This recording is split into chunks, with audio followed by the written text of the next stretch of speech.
حضرت محمد بن ابو بکر رضی اللہ تعالیٰ عنہ فرماتے ہیں، کہتے ہیں کہ میں حضور کے ساتھ ایک جنگ پہ گیا تو واپس ہم آ رہے تھے تو اس جنگ میں بڑی فتح ہوئی. 5واں حصہ مال غنیمت کا ہم نے سرکار کی بارگاہ میں نذرانہ پیش کیا تو 80 اونٹ حضور کے حصے میں بھی آئے، اتنا نفع ملا. واپس آ رہے تھے تو ایک جگہ شام کا وقت ہو گیا، کچھ علاقہ اچھا ملا تو حضور نے فرمایا سفر آگے نہ کرو، یہیں پڑاؤ کر لو، پتہ نہیں آگے جا کے کوئی ایسی اچھی جگہ میسر آئے نہ آئے.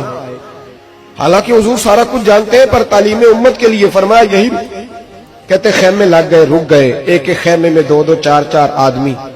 فرماتے میرے خیمے میں حضرت محمد بن ابو بکر جناب ابو بکر کے صاحبزادے، تو میرے خیمے میں جو صحابی تھے نا وہ بڑے موٹے تازے تھے، بڑے وجود ان کا بسطۃ فی العلم والجسم، موٹے تگڑے. مغرب کی نماز پڑھنے ہم حضور علیہ الصلوۃ والسلام کی بارگاہ عالی مرتبت میں حاضر ہوئے، حضور کے پیچھے نماز پڑھی اقتداء میں. کہتے نماز مکمل کر کے نا تو صحابی کا دل کیا میں دست بوسی کروں. اس زمانے میں لوگ لکڑی کے جوتے پہنتے تھے، کھڑاؤں کہا جاتا تھا.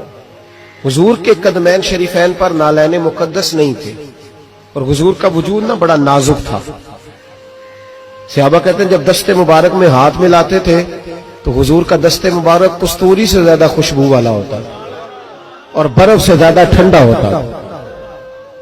تو فرماتے ہیں حضور کی بارگاہ میں نا نماز کے بعد جب صحابہ بکھرے تو وہ بھی آگے بڑھے سلام. یہ کچھ لوگ آتے ہیں سلام لینے، مجھے بڑی تکلیف ہوتی ہے جب دھکے لگتے ہیں نا تو میں کہتا ہوں یار نہ آیا کرو، ہم کون سا کوئی اتنے اعزاز والے لوگ پھر دھکے لگ. اور کچھ اتنی محبت سے سلام لیتے ہیں، اتنی محبت سے سلام لیتے ہیں کہ کئی دفعہ جوڑ ہل جاتے ہیں، اتنا زبردست سلام لیتے ہیں.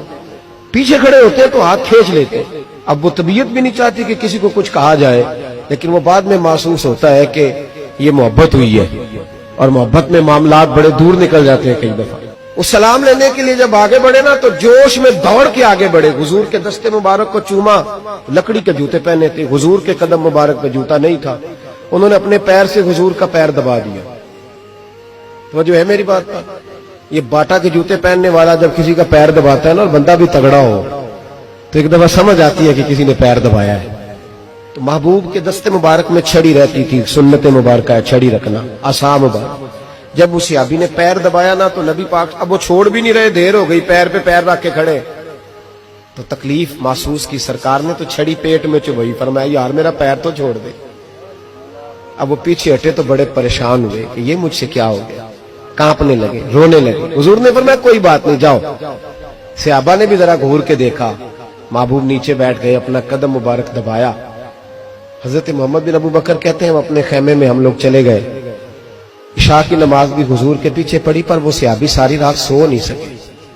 یار یہ مجھ سے کیا ہو گیا، گرا جول کی نگاہ سے وہ سنبھل نہیں سکتا، میں نے حضور کو تکلیف دی، محبوب کو تکلیف دی. کہتے وہ تڑپنے لگے، رونے لگے.